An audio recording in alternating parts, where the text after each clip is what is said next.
India European union की जो deal है उस पर जो कहा जाता है, इंक भी ड्राई नहीं हुई अभी कि अरब लीग के सारे लीडर्स भारत में आए हुए हैं। एक हिस्टोरिक मीटिंग होने जा रही है। आपको याद होगा यूरोपियन यूनियन से डील भी 20 साल से पेंडिंग थी, पर जिस तरह पूरा वर्ल्ड ऑर्डर अपनी तरफ से यूएस के लाभ के लिए डोनाल्ड ट्रंप ने खराब करना, चेंज करना शुरू किया, उससे पूरा रहता फैल गया। वर्ल्ड दोबारा से अपने आप को री इमेजिन करना शुरू हो गया, नई नई डील्स करनी शुरू हो गया। यूरोपियन यूनियन की 20 साल पेंडिंग डील हो गई और अब अरब लीग जिससे एमओयू हुआ था 2002 में, ऑलमोस्ट 24 साल बाद भारत में बैठ के क्या कोई डील करने जा रहा है। इससे क्या हम जो पूरा न्यू वर्ल्ड ऑर्डर की तरफ जा रहे हैं, और ये सब का भारत का कितना वाइटल रोल रहेगा, economy, national security, defence, employment, job creation, Modi सरकार का क्या रूल रहेगा, भारतीय चश्मे से कई बातें इन वर्ल्ड इवेंट्स के अंदर आज डिस्कस करेंगे हिमांशु भट्ट जी के साथ, जो सीनियर जर्नलिस्ट हैं, जियोपॉलिटिक्स, इकोनॉमिक्स, ट्रेड्स में वो एक्सपर्ट हैं। तो सारी बातें आज करेंगे। Thank you Himanshu ji for joining. Pushkaran ji नमस्कार, दर्शकों को भी खूब खूब प्रणाम। मैं अगर रिवर्स ऑर्डर में शुरू करूं, और ये जो अरब लीग आया है भारत के अंदर, क्या इसकी सिग्निफिकेंस है? क्योंकि एक टाइम पे कहा जाता था कि भारत के रिश्ते मुस्लिम देशों के साथ, स्पेशली अंडर बीजेपी गवर्नमेंट, बहुत अच्छे नहीं है। तो पहले ही आपको एक नेगेटिव लेंस से शुरू किया जाता था कि भैया वो सब पाकिस्तान की तरफ हैं, भारत के रिश्ते अच्छे नहीं है, बीजेपी सरकार है तो बिल्कुल ब्रेक डाउन हो जाएगा। बट उसके एवज में हम देखते हैं कि पूरा अरब वर्ल्ड भारत में आया हुआ है। जब हम बात कर रहे हैं, हिस्टोरिक मीटिंग होने जा रही है, तो पहले पूरा इसका ओवरव्यू दीजिए, India with the Arab world as of 2026। 2026 की बात करें उससे पहले हम 10 साल पहले आगे की बात करते हैं थोड़ी सी पुष्करण जी, कि भारत का जो सिविलाइजेशन है, भारतीय संस्कृति है, भारत का पहला हिंदू मंदिर कौन से देश में हुआ? यूएई में बना, अरब लीग में। भारत के सबसे अच्छे रिलेशन, भारत के नरेंद्र भाई के सबसे अच्छे पर्सनल रिलेशन किन दो नेताओं के साथ में है? एमबीजेड, एमबीएस। कौन से देश है? अरब अमीरात, सऊदी अरेबिया। क्यों भारत को सबसे ज्यादा परमिट मिलती है हज की? देखिए, वहां से शुरू करके हम समझना शुरू करेंगे तो हमें समझ में आ जाएगा कि अरब लीग पूरा का पूरा भारत में क्यों आया है।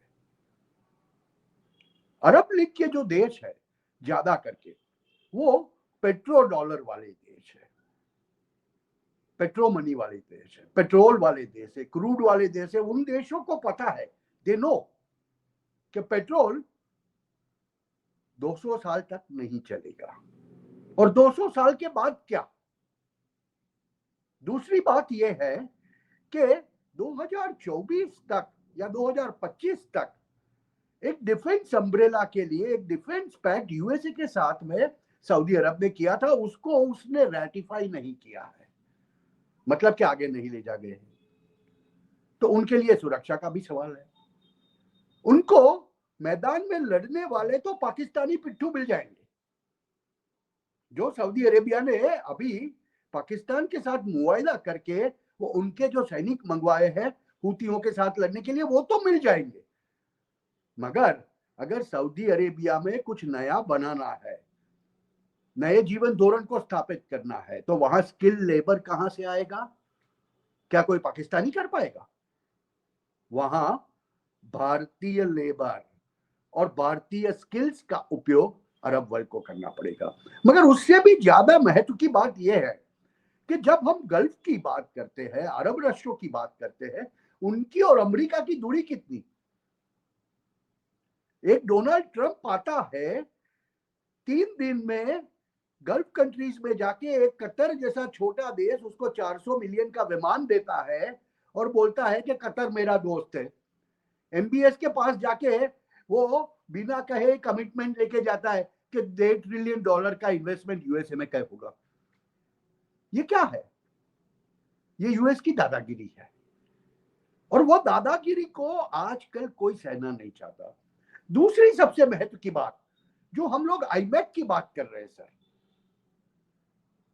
India middle east trade corridor की जो बात हो रही है, अभी वहां पर अगर समझ लो भारत से होके यूएई होता हुआ सऊदी अरेबिया से लेके इजराइल के हाइफा पोर्ट या इजराइल के कोई पोर्ट में और वहां से पूरा यूरोप में हम लोग जाएंगे, अगर हम ट्रेड कर पाएंगे तो आपकी लॉजिस्टिक कॉस्ट कितनी कम हो जाएगी। इससे फायदा गल्फ कंट्रीज को कितना होगा।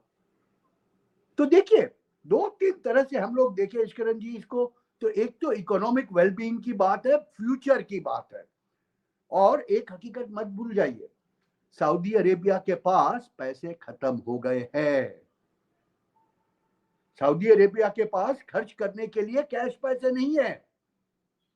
जो एमबीएस ने जो नियोन सिटी बनाना शुरू किया था, वो सिटी बंद कर देना पड़ा है उसको बनाना। तो ऐसी स्थिति के अंदर सर वो भारत नहीं आएंगे तो और कहां जाएंगे। ये फ्यूचरिस्टिक बात हो रही है, ये आज से 5 साल बाद की बात हो रही है, जिसको हम समझते नहीं थे कि इतना जल्दी हो जाएगा। आपने जिसकी बात की ना, चेंजिंग वर्ल्ड ऑर्डर, मैं आप सभी समझते थे, हमारे जैसे जियोपॉलिटिक्स के स्टूडेंट रहे हैं, हमने नहीं सोचा था हमारी लाइफ टाइम में हमें वर्ल्ड ऑर्डर बदलता दिखेगा। मगर 2021 में जो बात लगती थी कि शायद 2035 में हम देखेंगे, वो मैं आज 2025 में देख रहा हूं।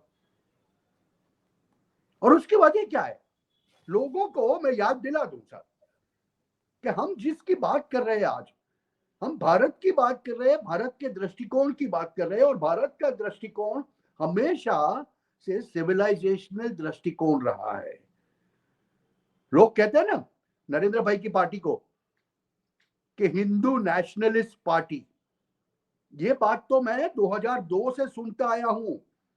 बड़े बड़े अमेरिकी अखबार ये लिखते थे, Hindu nationalist party is coming in फ्रे इन गुजरात। वहां से शुरू हुआ था वो। नरेंद्र मोदी को अमेरिकी सरकारों ने वीजा नहीं दिया था, तब हमारे अंदर बैठे हुए लेफ्टिस्ट लिब्रांडो ये बात करते थे कि अगर समझ लो ये हिंदू नेशनलिस्ट सरकार आ गई तो अरब विश्व के साथ भारत के ताल्लुकात है उससे भी बिगड़ जाएंगे। मगर आज देखो, आप पूरे अरब विश्व को ले लो तो पूरे अरब विश्व के 32 देशों को, 32, मैं 57 की बात नहीं कर रहा हूं, मैं खाली 32 देशों की बात कर रहा हूं। वो 32 देशों में सबसे ज्यादा स्किल्ड वर्कफोर्स अगर किसी राष्ट्र का है तो वो भारत का है। सर मैं 1 मिनट यहाँ पे नाम भी गिनाना चाहूंगा लोगों को जिनको पता ना हो, कितने देश हैं इस अरब लीग के अंदर। मैं प्रमुख देशों के एक बारी नाम, क्योंकि लोगों को कॉन्टेक्स्ट समझ आ जाए कि ये बहुत व्यापक है और इसमें नॉर्थ अफ्रीका तक, वेस्ट एशिया तक कहां से देश आ रहे हैं।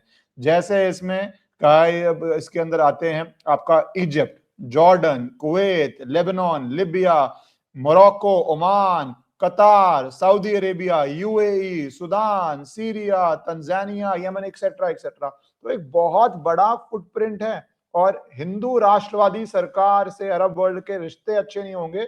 आप सोचिए, आज आप होस्ट कर रहे हैं और भारत इस अरब लीग का को चेयर कर रहा है यूएई के साथ मिलकर। तो ना आप जगह आपकी, वेन्यू आपका, अध्यक्षता आपकी, कितना सिग्निफिकेंट। और को चेयर कौन? यूएई, जो हाल ही में पूरी डील हुई थी उसके बारे में आपसे कहूंगा, बात करूंगा मैं।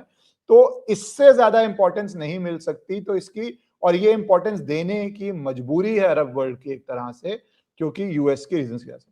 तो सर थोड़ा ये इंडिया यूएई जो को चेयर बन रहे हैं, और उससे थोड़ी देर पहले यूएई की प्रेसिडेंट आए थे 2 घंटे 2.5 घंटे क्विक मूवमेंट के लिए, वो किस कॉन्टेक्स्ट में देख के, इतना छोटा आना, इतना अर्जेंट आना, और उसका कितना बड़ा इंपैक्ट देखते हैं आप? इसका बहुत बड़ा इंपैक्ट ऑलरेडी दिख रहा है लोगों को पता नहीं है सर कि यूएई के साथ में 2 घंटे एमबीजेड 2 घंटे आते हैं, आके चले जाते हैं। मगर मेरे हिसाब से तो 25 सालों में सबसे सिग्निफिकेंट कोई राजनेता की भारत मुलाकात थी तो एमबीजेड की थी। उसकी मैं वजह बताऊंगा आपको। आप पूरे वर्ल्ड में किसी की बोल रहे हैं, इतना सिग्निफिकेंट मान रहे हैं इसको पूरे वर्ल्ड के अंदर? उसकी वजह यह है कि फ्यूचर के भारत के ऊपर, भविष्य के भारत के ऊपर, जब आज हम 4.30 ट्रिलियन की इकोनॉमी है, हमें 10 ट्रिलियन तक चुपचाप काम करते जाना है। और जब हम 10 ट्रिलियन की इकोनॉमी बनेंगे ना, तो यूएई एक ऐसा राष्ट्र होगा इजराइल के साथ में, जिसके साथ में आपकी सबसे ज्यादा चलती होगी, बनती होगी, देख लेना आप। क्योंकि व्यापारी संबंध जो है वो यूएई के साथ में बहुत अच्छे स्थापित हो चुके हैं। मैं आपको एक उदाहरण देता हूं दर्शकों के रेफरेंस के लिए और दर्शकों को समझने के लिए, कि भारत में से सबसे ज्यादा हिट हुआ अमेरिकी टैरिफ का तो वो टेक्सटाइल सेक्टर था। मैं टेक्सटाइल के एक हब माने जाने वाले सूरत में बैठा हूं। सब 27 मई को टैरिफ लगी थी, पहली टैरिफ 27 मई 2025 को। और आपको पता है 25 तारीख को सूरत शहर के 4 व्यापारी सूरत इंटरनेशनल एयरपोर्ट से दुबई की ओर गए थे। वहां पर जबेला पोर्ट में एक भारत मार्ट बना हुआ है। भारत मार्ट में जाके किसी व्यापारी के कजिन के नाम से उन्होंने डमी फर्म्स खड़ी की। पहले हम लंबी कूद मारते थे, लॉन्ग जंप, सीधा यूएसए। व्यापारियों ने क्या किया? हॉप स्किप एंड जंप शुरू कर दिया। यहां से दुबई हाफ पैकिंग में, वहां दुबई कंपनी के सिक्के लगते हैं, वहां से फिर यूएस एक्सपोर्ट होता है। इसी वजह से आप देखेंगे दूसरे क्वार्टर में टैरिफ इंप्लीमेंट होने के बाद भी भारत का एक्सपोर्ट 21% बढ़ा हुआ दिखता है आपको। ये यूएई की इंपॉर्टेंस है। दूसरी बात यह है कि यूएई को पता है कि पेट्रोल खत्म हो रहा है। अभी यह बात सुनिएगा, यूएई की इकोनॉमी आज खाली 28-29% पेट्रोल और गैस के ऊपर डिपेंडेंट है। बाकी उसने डाइवर्सिफिकेशन कर लिया है ट्रेडिंग में, इसमें उसमें।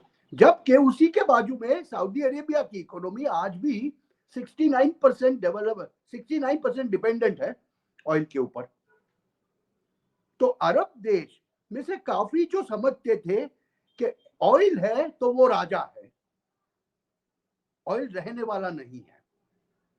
अभी ऐसी स्थिति में जो ट्रेडिंग में एकदम स्मार्ट होगा वो क्या करेगा? साहब, भारत के साथ में यूएई का तो कुछ ऐसी गुप्त बात हुई है जो बाहर कभी नहीं आएगी। मुझे तो ये समझ में आता है कि कुछ ऐसा हुआ है जहां पर ऐसा कहा जा रहा है कि भारत के लिए सोना चांदी एमबीजेड खरीदेंगे। आप सबको फील हो रहा है कि सोना ऐसे क्यों जा रहा है?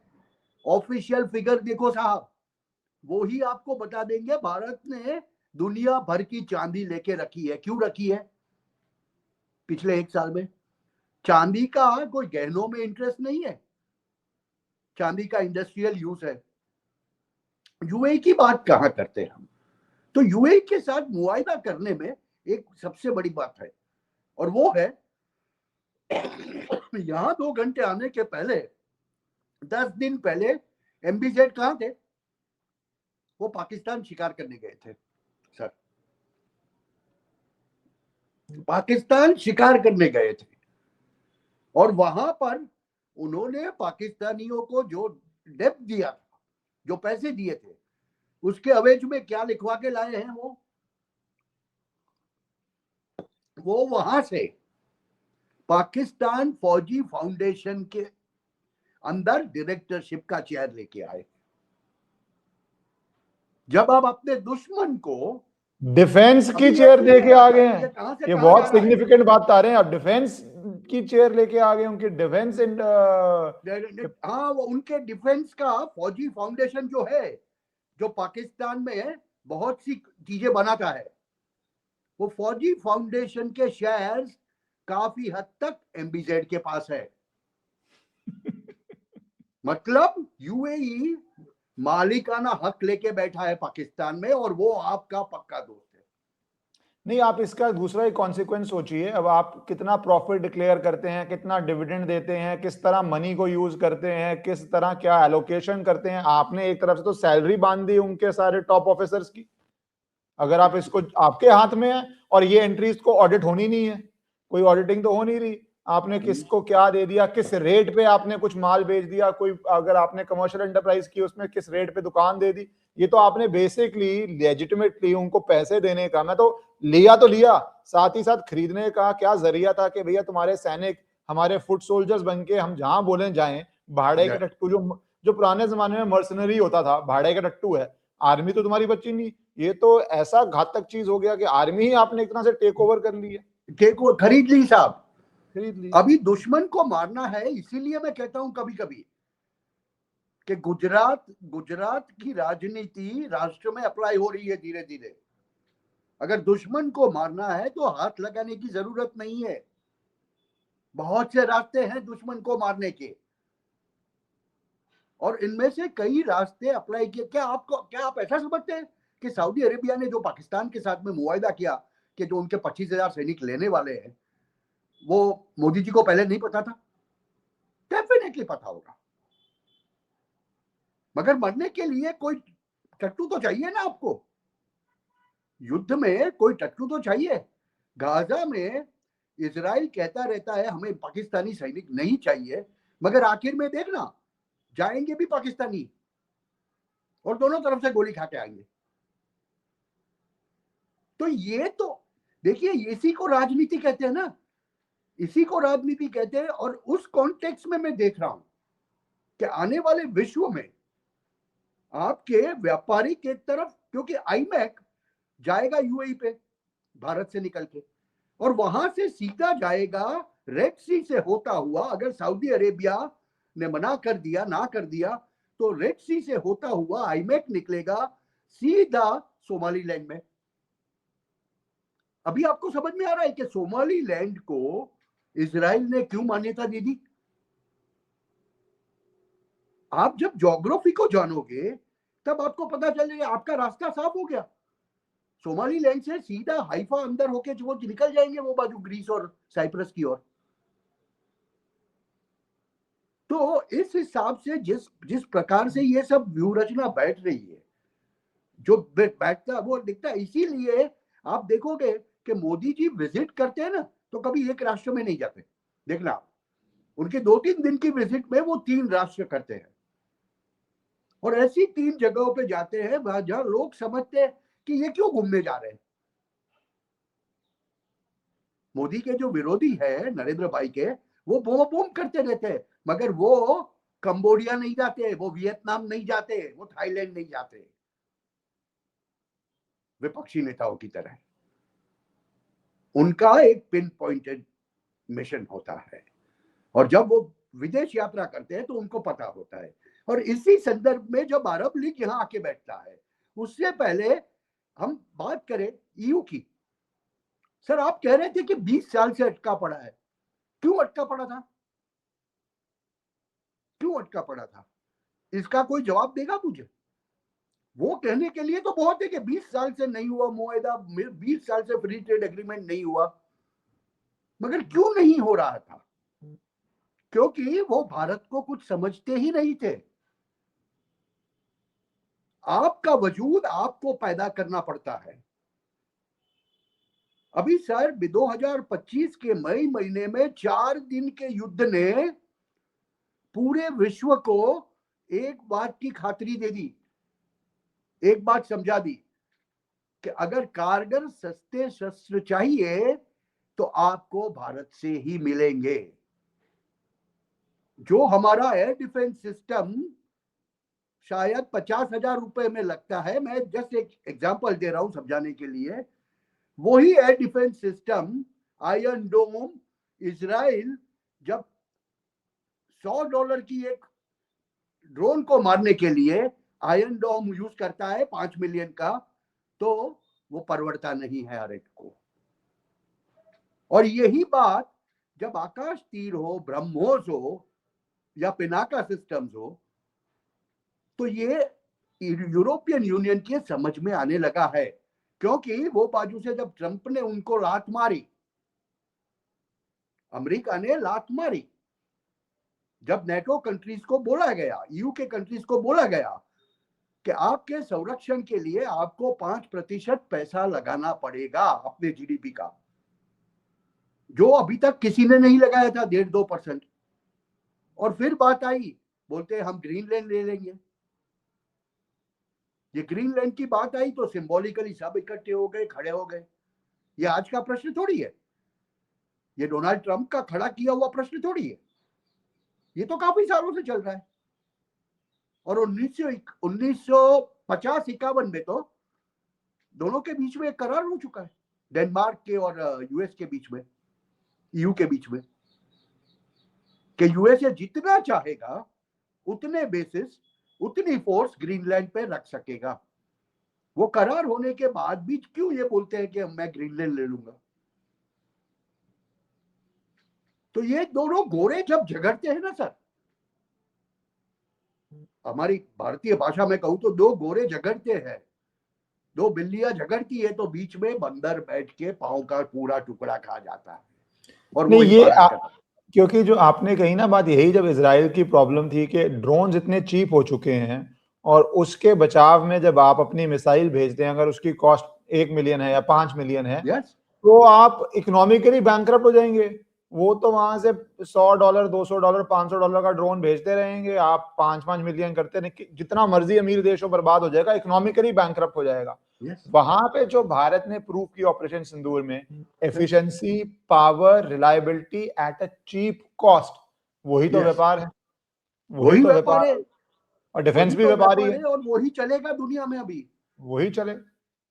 अभी अमेरिका एक तरफ हर एक राष्ट्र को बाध्य करता है, it tells every country that आप हमारे हथियार लो, एमआईसी के, मिलिट्री इंडस्ट्रियल कॉम्प्लेक्स के। अभी अमेरिका के मिलिट्री इंडस्ट्रियल कॉम्प्लेक्स के हथियार लेने में देश जो है वो पूरे कंगाल हो जाते हैं, जबकि हमारे यहां से तो सस्ता टिकाऊ माल मिलता है। अभी सस्ता टिकाऊ माल जब आप बेचना शुरू करोगे तो नेचुरल है कि लोग आपकी तरफ आएंगे।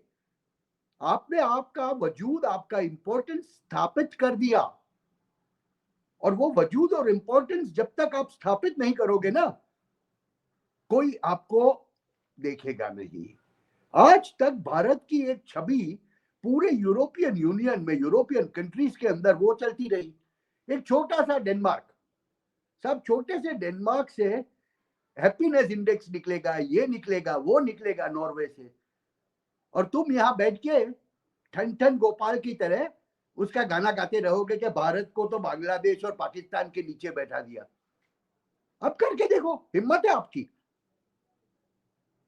अब आप करके देखो, अगर आपकी हिम्मत है तो सवाल ये उठता है कि सर हमें एक चीज समझनी पड़ेगी, हमें अपनी इंपॉर्टेंस को खुद खड़ा करना पड़ेगा, और हमें अपने आप को नीचा आंकने की जरूरत नहीं है। ये गुलामी वाला जो माइंडसेट है ना, इसीलिए मैं कहता हूं, हम भारतीय दृष्टिकोण से जब देखेंगे तब भारतीय मानसिकता, भारतीय सिविलाइजेशनल वैल्यूज के ऊपर उसको जज करेंगे।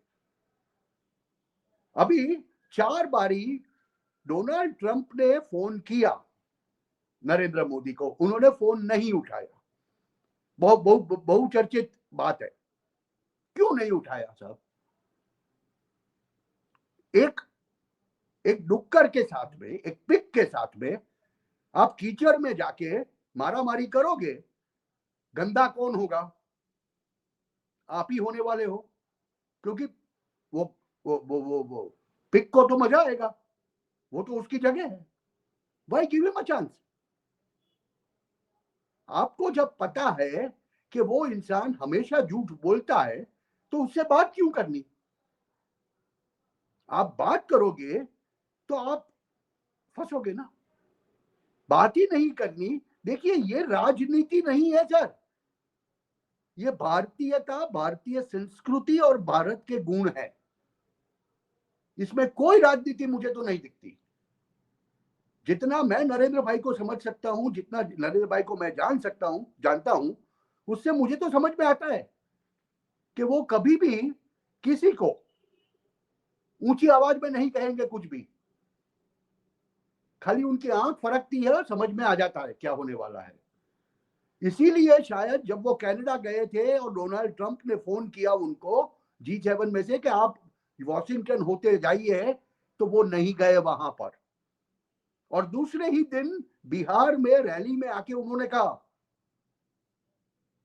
कि शायद मुझे इसके लिए, ये यूएस से पंगा लेने के लिए, मुझे लेने के कारण मुझे बहुत बड़ी कीमत चुकानी पड़ेगी, मगर वो कीमत चुकाने के लिए मैं तैयार हूं।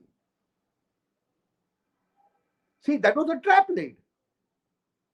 और वो ट्रैप के वजह से पता चल गया, ये जो पूरा कार्यक्रम जो चेंजिंग वर्ल्ड ऑर्डर का है, जो झड़प से हो गया एकदम, उसकी वजह है कि वो ट्रैप ले डाउन किया गया था। उससे पहले पूरे अंबानी फैमिली के अंदर एक शादी थी साहब, उनके छोटे बेटे की। उस वक्त भी काफी चीजें हो चुकी है, उसकी बात कभी करेंगे तब पता चलेगा कि एक्चुअली ये सब स्पीड अप कैसे हो रहा है। आज डोनाल्ड ट्रंप, काफी लोग उसको बहुत से नाम देते हैं, मैं तो उसको डोनाल्ड डक कहता हूं। और वो भी हमारी भारतीय संस्कृति पर से एक उदाहरण लेके, रामायण के रचयिता, हम तो वेद व्यास को जानते हैं, मगर वालिया लुटारा को कितने जानते हैं? ऋषि वाल्मीकि, जिनका नाम था वालिया, एक वो लुटेरा था, और जंगल में बैठ के वो जिस पेड़ के शाख पे बैठा था उसी पेड़ की शाख को काट रहा था। तो ये जब अपने पैर पे कुल्हाड़ी मारोगे ऐसे, तो आपका पतन निश्चित हो जाएगा। और डोनाल्ड ट्रंप एक के बाद एक जो चीजें करते रह रहा है, वो यही कर रहा है। और सर ये ईयू के साथ में आप बता रहे थे, ये इतना बड़ा मुआहदा अचानक कैसे हो गया साहब? इतना बड़ा trade deal, it is said to be 850 billion euros, 850 billion euro, मतलब कि 1 ट्रिलियन से ज्यादा। और इसीलिए वो उर्सुला एंड्रूस बताती है it's a mother of all deals. Sir, European union के 27 देशों का यूएस के साथ में आजकल ट्रेड क्या है टोटल? लास्ट ईयर का क्या फिगर था? About $976 billion. अभी समझ लो उसमें से 50% भी हट के, यूएस से हट के इधर आ गया, तो कि मान लो फॉक्सवैगन ने तय कर लिया मुझे अपनी लो एंड गाड़ियां यूएस में नहीं बेचनी है, भारत में बेचनी है। ऑडी बोलेगा मैं मेरा 20% माल जो भारत में डालता था उसकी जगह 40% डालूंगा, या बीएमडब्ल्यू, क्योंकि 40-50% का आपको फर्क पड़ेगा। एक 40 लाख की ऑडी और बीएमडब्ल्यू लेने वाला 25 लाख में मिलेगा तो बहुत खुश होगा, और उससे मारुति के धंधे पे कोई फर्क नहीं पड़ेगा साहब। एक चीज समझो आप। दूसरी बात यह है कि दोनों ने, ईयू ने और भारत ने, ये ट्रेड एग्रीमेंट में से जिस बात का डोनाल्ड ट्रंप वजन दे रहा था कि एग्रीकल्चर खोल दो, डेयरी खोल दो, बात ही नहीं की। उसको खोलने की कोई बात ही नहीं है। तो ये ट्रेड डील बहुत सरल हो गया। और तीसरी बात, डिफेंस पैक्ट भी हुआ इसके साथ में। और वो डिफेंस पैक्ट क्या है साहब? भारत का निर्यात, पिछले साल का संरक्षण का निर्यात, संरक्षण साधनों का, इक्विपमेंट्स का, what was the figure? About 20,000 crore, 24,000 crore या ऐसा कुछ था। उसमें से 50% कहां जाता है? यूएस जाता है। अगर समझ लो वो 50% डाइवर्ट होके ईयू के कंट्रीज में चला गया तो यूएसए का क्या हाल होगा? इसीलिए 27 जनवरी के बाद दूसरे ही दिन there was a delegation of people from Pentagon and other people कि भैया जो भी करना है करो, डोनाल्ड ट्रंप के साथ आपके कोई भी रिलेशन हो, पेंटागन के साथ में मत करना। और ये जो है ना, हम सप्लाई दे रहे हैं ना छोटी छोटी चीजों का,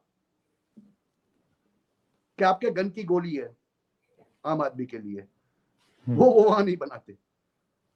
आपके बोइंग के ऐसे पार्ट्स है कि जो भारत में बन के जाते हैं, लॉकहीड मार्टिन के, क्या करोगे आप सब?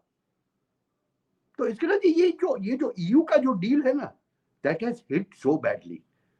और वो जो स्कॉट बेसेंट का एक निवेदन आया ना, उसके बाद ऑलमोस्ट रो दिया वो, लिटरली रो ही रहे हैं। मैं भी यही, था। आपने जो शब्द बोले ना, लिटरली वो आंसुओं से रोना बैठ गया है। आंसुओं से वो क्या, रो दिया। वहां के जो एडवाइजर है, मैंने अभी एक की क्लिप देखी जो कहता है India has had a heyday, India has benefited from EU deal, India has got the advantage. एक रो के कह रहा है कि अरे हमने तो टैरिफ इंडिया पे लगाया था क्योंकि यूरोप को प्रॉब्लम है रशिया यूक्रेन वॉर से, और यूरोप ही जाके इंडिया से डील कराया। तो मतलब हम तो यूरोप के लिए काम कर रहे थे और यूरोप ने हमें धोखा दे दिया। ऐसा कौन रोता है? जो पीछे रह जाता है, जिसको समझ आता है कि उसका समझ आता आगे है कि क्या मैं होने रह जा गया। रहा है, उसका नुकसान कितना मैसिव हो गया है। और थोड़ी बात सर, अभी दो चार लोगों के लिए एक हिस्टोरिकल संदर्भ देना बहुत जरूरी है सर। ये वही यूएसए है जिसने आजादी के बाद के 25 सालों में, आजादी के बाद के 25 सालों में भारत को एक गरीब राष्ट्र समझते हुए भारतीय प्रजा के लिए कैटल फॉडर खाने के लिए भेजा था। ये भारतीय संस्कृति का अपमान है और वो अपमान भारत नहीं भूलता। हमें ऐसा मक्का भेजा गया था, मकाई कॉर्न, जो वहां पर वो लोग कैटल को खिलाते थे। काफी लोगों को पता नहीं होगा। फिर ये वही यूएस है जिसने 1971 में जब पाकिस्तान ने मदद मांगी थी उनसे, तो अपना 7वां नौका का बेड़ा, समुद्री बेड़ा जिसको कहते हैं, 7th फ्लीट, उसको भेज दिया था। वो तो ठीक है कि आपका दोस्त रशिया, उस वक्त का यूएसएसआर बैठा हुआ था और यूएसएसआर सबमरीन ऊपर आई तो वो चुपचाप वापस चला गया और बंगाल की खाड़ी में नहीं गया अंदर। उसके बाद का समय देखो, जब वाजपेयी जी प्रधानमंत्री थे 98-99 का, पोखरण में हमने जब दूसरा अणु विस्फोट किया, उसके बाद में जो एम्बार्गो लगाया गया था, उस वक्त की भाषा, उस वक्त के आप अमेरिकी अखबार देखो, जो शब्द प्रयोग वो करते थे। उसके बाद जब मोदी जी का यूएस जाना हुआ पहली बारी, जब उन्होंने वीजा मांगे गुजरात के मुख्यमंत्री बतौर, तब जो भाषा का प्रयोग किया गया था, और आज देखिए डोनाल्ड जे ट्रंप, तो एक चीज इसके रंगी वो समझनी पड़ेगी कि Donald Trump is a real estate agent और रियल एस्टेट रनर। वो राजनेता नहीं है, वो ये नहीं है, वो तो डोनाल्ड डक है, डोनाल्ड ट्रंप नहीं है। उसको तो भेजा गया है कि आप विश्व में जाके केओस पैदा करो, वो तो उनका काम है, बराबर है। मगर पहले 3 महीने उसने जो किया ना, बहुत सही काम किया। ओपन सोसाइटी के ऊपर, इसके फंडिंग बंद कर दिए, वो कर दिए। तो डोनाल्ड ट्रंप तो वो किससे कम्पीट कर रहा था? जॉर्ज सोरोस एंड कंपनी से। कि अब सोरोस की जरूरत नहीं, अब तो मैं आ गया हूं। वो रूप उसने दिखा दिया, गलती से या जानबूझ के, ये तो मैं नहीं कह सकता, मैं तो एक पत्रकार हूं।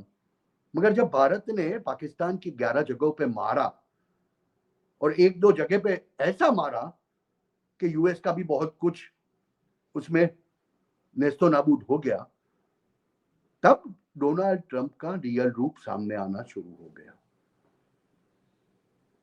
फिर ये टैरिफ वाली बात चली। मैं इसमें इतना ही कहूंगा, क्योंकि कि जो आपने कहा कि हम 2035 की तरफ देख रहे थे, और मैं आपके फाइनल कमेंट्स चाहूंगा इस पे, क्योंकि आपने कहा 235 240 भी हम सोच रहे थे वर्ल्ड चेंज होगा, और हिस्टोरिकली वर्ल्ड चेंज हुआ है जंग के बाद। ब्रिटेन की पोजीशन खत्म हुई, उसको सारी कॉलोनीज छोड़नी पड़ी। क्यों? क्योंकि वो एम्पायर अफोर्ड नहीं करता था वर्ल्ड वॉर 2 के बाद, है ना। और यूएस आया। उससे पहले भी हिस्टोरिकली अमेरिका की power I war of independence के बाद, जो उनकी रही। तो जंग होती है, ये पहली बारी शायद वर्ल्ड हिस्ट्री में हो रहा है जहां बिना जंग के रोमन एम्पायर गिरा, क्योंकि बार बार कबीले आक्रमण कर रहे थे। ये पहली बारी होने जा रहा है शायद कि बिना किसी बड़ी जंग के पूरा ग्लोबल ऑर्डर रीसेट हो रहा है, और उसमें भारत एक यूनिक स्थान पे है economically, defence, demography, youth, political leadership, political stability. तो उसका जो ये मिश्रण है, ये मुझे लगता है एक अद्भुत मिश्रण होने जा रहा है। और एक जियो स्ट्रेटेजिस्ट ने कहा था या नेता ने कहा था कि कई बारी राजनीति में डिकेड्स तक कुछ नहीं होता, और कई बारी एक हफ्ते में डिकेड्स जितनी इवेंट्स हो जाती हैं। तो ये वही बहुत लग सही रहा है। बात है सर, क्योंकि अब क्या है पता है इसके लिए जी, अभी चल रहा है ना, जो मुझे तो समझ में आता है, मैं जो समझता हूँ वो बताऊंगा आपको। अभी वॉर ऑफ एट्रिशन चल रहा है। लोगों को ये समझ में नहीं आता, कभी कभी युद्ध सरहदों पे नहीं लड़े जाते, युद्ध राजनेताओं के दिमागों के बीच में लड़े जाते हैं। और जब आप किसी को वॉर ऑफ एट्रिशन में हरा पाते हो ना, उसको शर्मिंदा कर पाते हो, this is something like making that fellow, उसका मुंह काला कर दिया आपने, कि सिंधियान में 3 साथ में खड़े होके हंस रहे हैं, था कुछ नहीं। भारत और चीन के साथ में कोई याराना नहीं होना है, ये तो मैं स्पष्ट रूप से मानता हूं। खाली ट्रांजैक्शनल रिलेशनशिप्स होंगे इसकरण जी। मगर शी जिनपिंग, नरेंद्र मोदी और व्लादिमीर पुतिन की जो तस्वीर व्हाइट हाउस में जाती है ना, तब वहां जो आग लगती है वो बहुत बड़ी होती है। ये इसको आपने कहते हैं war of attrition sir. Best बात की मंशू जी। एक अगले बारी जब हम मिलेंगे, बहुत मजा आया, आनंद आया आपसे बात सुन के, मुझे लगता है दर्शकों को भी मजा आएगा। तो एक बारी इंडिया चाइना रशिया का हम अगले हफ्ते जब भी आपको कन्वीनियंट हो करते हैं, क्योंकि वो भी एक अलग ही टॉपिक है जिसपे सर बहुत मजा मैं बताऊंगा आपको, रिक जो है ना, RIC, रशिया इंडिया चाइना, उसके सामने एक उरी भी है। यही हो रहा है ये सारा, क्योंकि ये विषय थोड़ा अलग है, जुड़ा हुआ जो पॉलिटिक्स से, इसको अगले हफ्ते बढ़िया वे में करते हैं। Thank you so much Himanshu ji, आपके समय के लिए और आपने जो सारी जानकारी दी, धन्यवाद।